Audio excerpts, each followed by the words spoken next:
नमस्ते सतावसले मातृभूमि, जय हिंद दोस्तों। स्वागत है आप सबका एक बार फिर से इस चैनल में। शुरू करते हैं अभी तक के डिफेंस अपडेट्स को। अर्जेंटीना एयरफोर्स के चीफ और उनकी डिफेंस मिनिस्ट्री के कुछ वरिष्ठ अधिकारियों ने भारतीय वायुसेना प्रमुख और इंडियन डिफेंस सेक्रेटरी के साथ बातचीत की है, जिसके तहत दोनों देश साथ में मिलकर कई डिफेंस इंडस्ट्रीज में आपस में सहयोग करने पर विचार कर रहे हैं। दोस्तों, मीटिंग तब सामने आई है जब हाल ही में अर्जेंटीना की मिनिस्ट्री ऑफ डिफेंस ने कहा था कि वे भारतीय तेजस लाइट कॉम्बैट एयरक्राफ्ट को एक महत्वपूर्ण भागीदार के तौर पर देखते हैं उनके multi role fighter jet programme के लिए।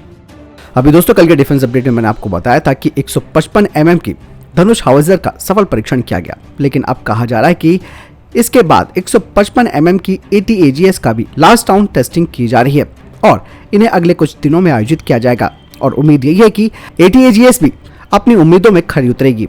वहीं दूसरी तरफ भारत फोर्स के चेयरमैन जी ने कहा कि उन्हें पूरी उम्मीद है कि ATAGS और 105 mm की गरुड़ा अल्ट्रालाइट गन को भी भारतीय सेना में जल्द ही शामिल किया जाएगा। उन्होंने कहा कि गरुड़ा अल्ट्रालाइट गन का पहाड़ी इलाकों में लगातार परीक्षण चल रहा है।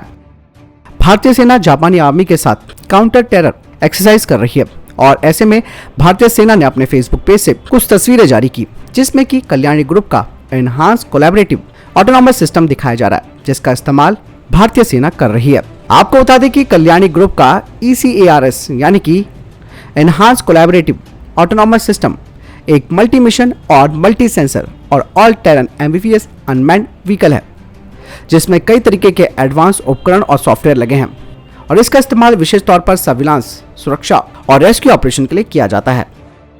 ADA और DRDO के डिजाइन पर आधारित 5वीं पीढ़ी का AMC प्रोग्राम के लिए अग्रणी किनारों का निर्माण यानी कि लीडिंग एज का निर्माण स्पेशल मटेरियल सामग्री के साथ शुरू किया गया है और HAL की यूनिट पहला प्रोटोटाइप टेक्नोलॉजी डेमोन्स्ट्रेटर बनाने से पहले इसके संरचनात्मक यानी कि स्ट्रक्चर और अन्य परीक्षण किए जाने हैं।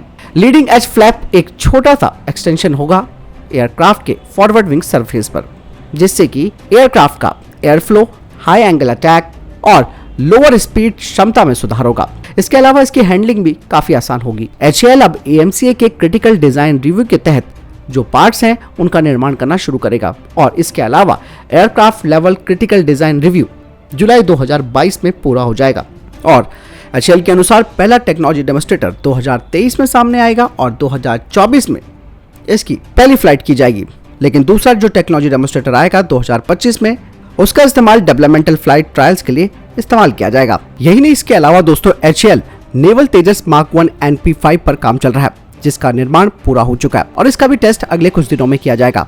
बता दें कि इसका इस्तेमाल टेक्नोलॉजी डेमोन्स्ट्रेटर के रूप में 4.5 जनरेशन के twin engine deck based fighter programme के लिए इस्तेमाल किया जाएगा।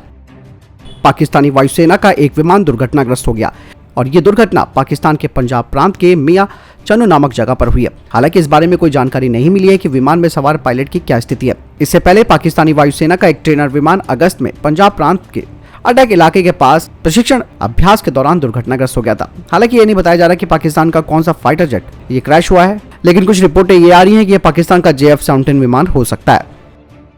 तो दोस्तों, इधर अभी तक टॉप डिफेंस अपडेट्स। वीडियो के सामने कोई प्रश्न, जवाब, आपको कोई सवाल है कमेंट सेक्शन में लिखकर जरूर पूछ सकते हैं। मिलता है वीडियो के साथ। चैनल सब्सक्राइब करना ना भूलिएगा। जय हिंद, वंदे मातरम।